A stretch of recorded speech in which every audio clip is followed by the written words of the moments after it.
Hediye hele ama ben ne iş okulamalara gittim devam diye öğretmenime.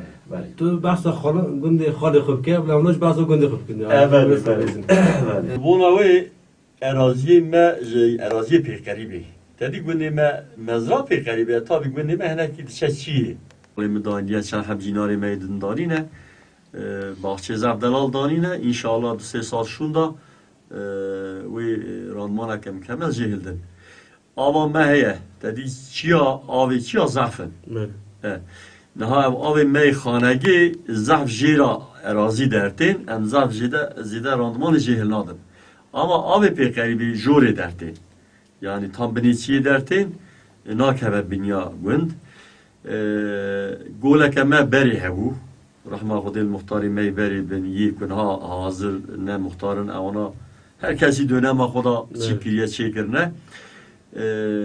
Dönem az bu muhtar min ani hine kifrekir onarım kir min kanalı ku zamanı tabi insanı Ermeni gozaf çalışkan be bera derxistin cevi abi mani bir kepçe derxistin do alyava tamamı arazi bigre خودی هست که ای سال مهلده پروگرامی از وان کانالا betonu çekin sulama gund rahat çever. Mesela av biriçi guleti berdan dinava çend dakika her bije zik var avda. Az bu varın pekari ya. Az avaşta mera probleme kazan mezine. Sağlık ocağı me xudi işi bile bine muhtarı beryamın evi çekir bu dönem oyda. Eba mehebuya sağlık eviye, sağlık ocağı ne? Sağlık eviye. Sağlık ocağı me canikiye. Ebeke mehebu depremi da tayin ağı derket. Dedi depremi da sıkıntıya doktora zahçı bu. Köylerin çalışmaların bir neticesidir. Yani onu söyleyelim. Biz yaklaşık olarak 1 yıldır köy derneğimizi kurduk.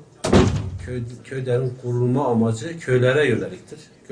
Köylerimizi ziyaret ediyoruz. Köylerimizin sorun sıkıntılarını gidip yerinde görüyoruz. Yerinde onlardan şey yapıyoruz, bilgi alıyoruz.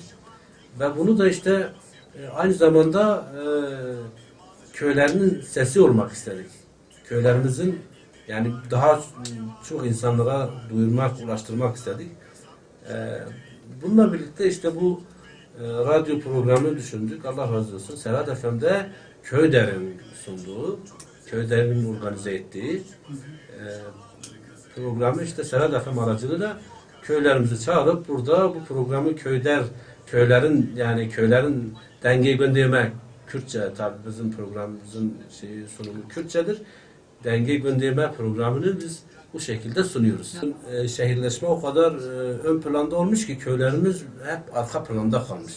Ve biz bunu yapınca bakıyorsun ki köylere bir özgüven oluyor.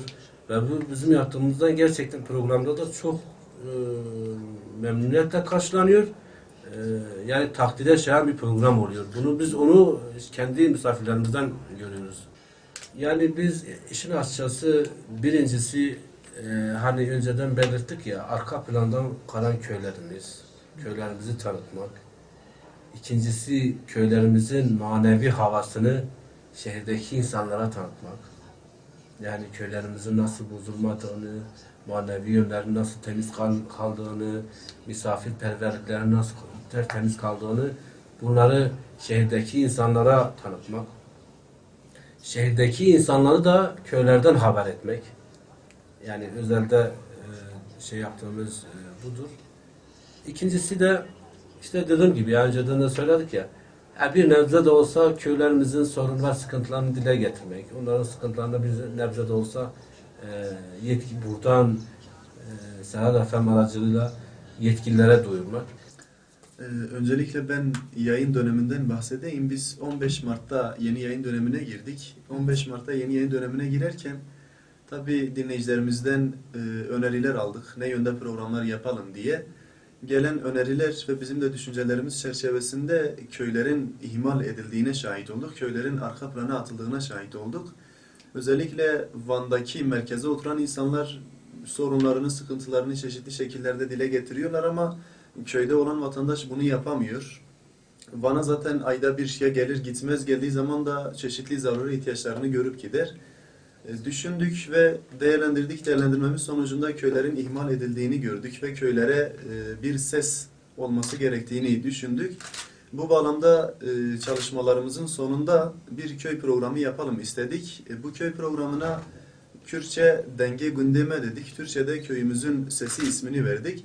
Ve bu program sayesinde hem köylerimizi tanıtıyoruz hem köylerden gelen misafirlerimizin sorun sıkıntılarını dinliyoruz. Onların sorun sıkıntılarının çözümü noktasında çeşitli çözümler üretme noktasında yine burada yetkililere seslerini duyuruyoruz.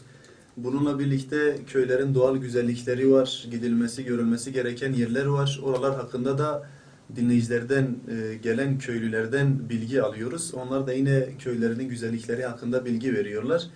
Tamamıyla kültürel olması gereken bir program ve elhamdülillah güzel bir şekilde de devam ediyor. Öncelikle köylüler buraya geldikleri vakit bir şaşkınlıkla karşılaşıyorlar ilk etapta. Hani böyle bir program da var mıydı, böyle bir program da yapılıyor mu gibisinden bir şaşkınlık var. Bu şaşkınlığın en büyük sebebi köylerin şimdiye kadar hep ihmal edilmesi ve arka plana atılması.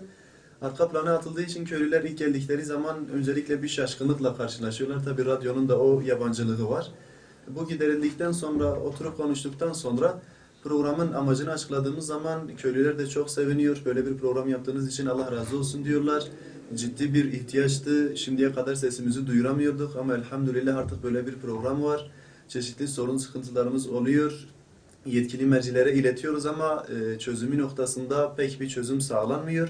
Fakat radyodan söylendiği zaman malumunuzdur ki radyoda çok etkili bir güçtür. Hem toplum üzerinde hem yetki üzerinde, yetki noktasında. Köylüler çok hoş karşıladı. Şimdiye kadar elhamdülillah gelen bütün köylerde bu öncelikle o şaşkınlığı gördük. Şaşkınlıktan sonra da bir memnuniyet söz konusu.